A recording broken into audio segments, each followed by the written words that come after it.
새 친구의 결의. 불교를 모르는 누구라도 가볍게 읽고 지혜를 얻을 수 있다.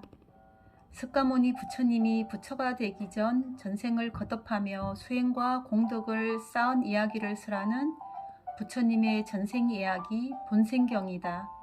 본생경은 자타카라고도 한다. 우리는 동갑내기에 생일도 같으니 어디서나 서로 도우며 살자. 니구율, 사카, 그리고 포티카는 서로 약속을 했다. 세 사람 중에서 니구율과 사카는 이종 사촌간이기도 했다. 사카가 동생이다. 우리 다 같이 탁실라로 유학을 하러 가는 것이 어떻겠나? 니구율이 말했다. 학비가 많이 들 텐데. 사카와 포티카는 어렵다는 듯이 말했다. 학비는 내가 도와주겠네. 우리 서로 돕기로 하지 않았나? 집안이 가장 넉넉한 니구율의 도움으로 세 사람은 함께 유학을 떠났다.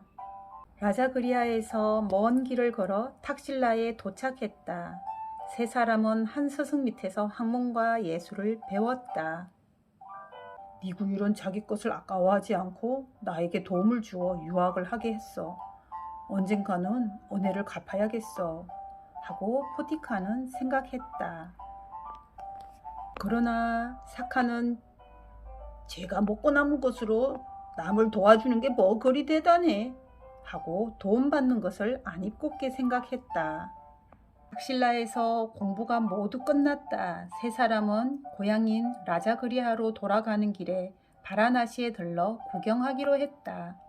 바라나시로 가기 위해 여러 날을 걸었다. 어느 날 숲을 지나는 중에 날이 저물어 나무 아래서 잠을 잤다. 새벽녘이었다. 포티카 혼자 잠이 깼다. 나뭇가지 위에서 새 두 마리가 저희끼리 말다툼을 하고 있었다. 위까지에 앉은 새가 똥을 누웠는데 아래까지에 앉은 새의 몸에 떨어진 것이다. 누가 더러운 것을 떨어뜨렸어? 미안하네. 내가 모르고 그랬네. 속내지 말게. 꼬얀 건 내 몸을 변소로 하나? 너는 내가 거룩한 몸이란 걸 몰라? 모르고 그랬다니까. 그러네. 그런데 자네가 왜 거룩한 몸인가? 나를 죽여서 내 고기를 먹은 사람은 그날 새벽에 당장 천냥을 벌게 돼. 그러니 내가 어찌 거룩하지 않나. 그쯤으로 그러나 나를 잡아서 기름살을 먹는 사람은 그날 당장 왕이 되고 몸통살을 먹는 사람은 장군이 되네. 뼈에 붙은 살을 먹은 사람은 나라 살림을 맡는 출납관이 되지. 내 몸은 자네보다 훨씬 거룩하다네. 포티카는 두 마리 새가 주고받는 말을 듣고 생각했다. 새벽에 천냥을 얻는 쇠고기보다 그날 안으로 왕과 장군과 출납관이 되는 쇠고기가 낫겠지? 그는 나무에 올라가 위쪽에 있는 새를 붙잡았다. 쇠고기를 요리를 했다. 그리고 두 친구와 나누어 먹었다. 기름살은 은혜를 입은 니구율한테 주고 몸통살은 사카한테 주었다. 그리고 뼈에 붙은 살은 자기가 뜯어먹었다. 포티카는 두 친구에게 말했다. 들어보게. 우리는 오늘 안으로 니구율 자네는 왕이 될 걸세. 사카는 장군이 되고 나는 출납관이 될 거야. 두 사람은 눈이 둥그레지고 무슨 말을 하는지 물었다. 포티카는 오늘 새벽에 새 두 마리에 관한 이야기를 전해 주었다. 그러자 사카가 화를 냈다. 어째서 나한테 기름살을 주지 않나? 우린 니구율한테 은혜를 입지 않았나? 그리고 자넨 장군이 되는 몸통살을 먹지 않았나? 바라나시에 이르자 마침 왕이 죽은 지 1회째 되는 날이었다. 왕은 후계자가 없었고 누구한테 왕위를 물려준다는 말도 없이 죽었다.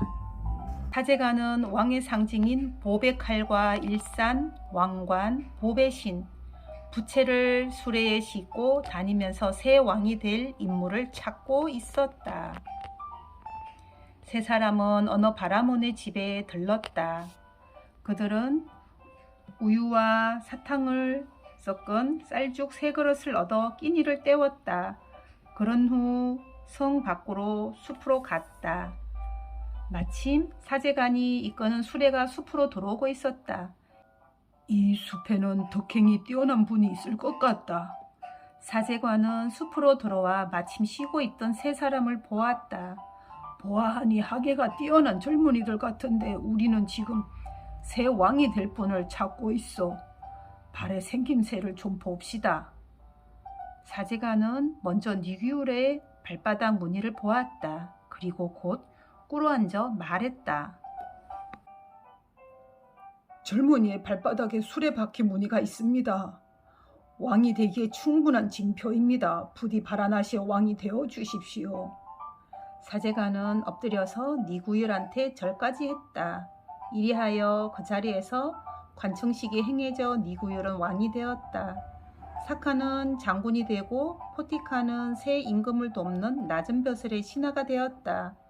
덕행을 갖춘 새 왕은 백성들을 잘 다스렸다. 나라는 평화로웠고 풍년이 들었다. 어느 날 왕은 이종 사촌 지간인 사카 장군을 불러 말했다. 부모님이 보고 싶소. 장군이 라자 그리하러 가서 우리 부모님을 모시고 오지 않겠소? 사카는 니구율이 왕이 된 것을 못마땅하게 여겨 거절했다. 그것은 장군이 할 일이 아닌 줄 압니다. 다른 사람을 시키십시오. 왕은 포티카를 불러 그 일을 시켰다. 포티카는 곧 라자 그리하로 달려갔다. 니굴의 부모님은 몹시 기뻐했다.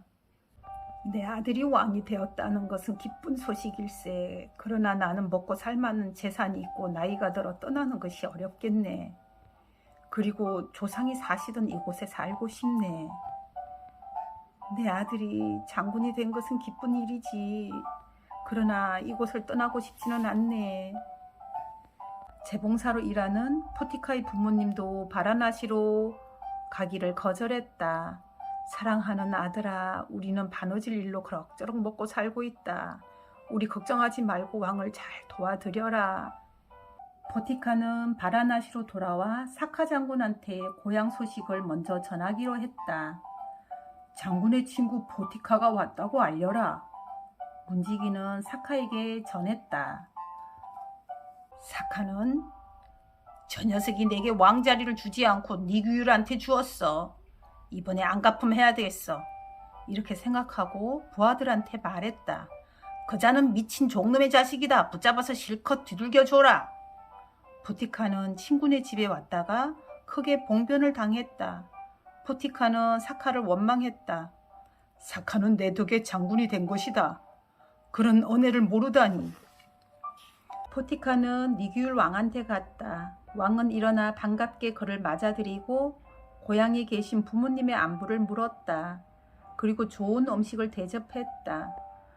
마음씨 나쁜 사카는 생각했다. 포티카를 혼내준 것은 속이 시원하다.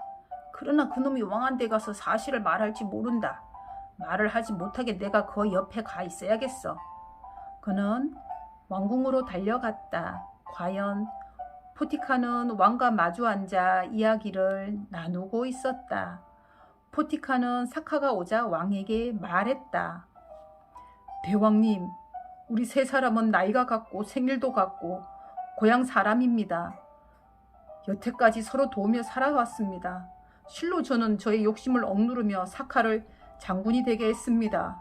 그런데 사카는 왕이 되지 못한 것에 앙심을 품고 제게 안갚음을 했습니다. 제가 사카 집에 갔다가 사카의 부하들한테 뺨을 얻어맞고 목덜미를 잡히고 내동댕이 쳐졌습니다. 사카는 은혜를 모르는 사람입니다.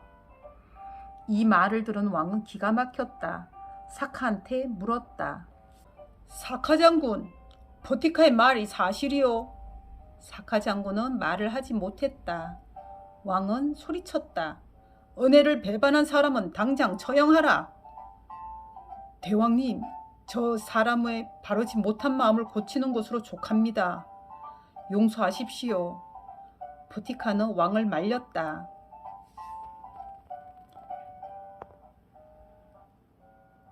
포티카가 대신 장군이 되시오.